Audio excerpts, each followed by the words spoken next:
in light of all this turmoil, this turbulence, perhaps central banks and governments around the world are going to start stocking up more on gold and perhaps creating their own strategic Bitcoin reserves like the US is doing just to move away from the dollar a little bit. Do you see that happening?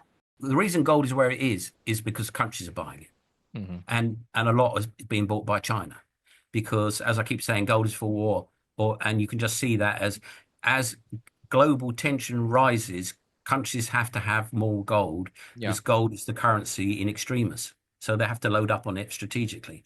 So you'll be seeing that. Okay. And the big open question is what happens to the dollar now?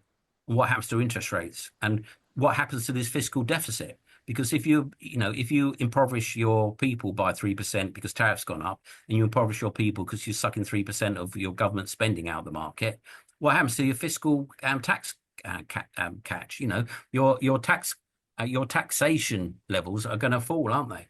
So Right. it's basically all up in the air.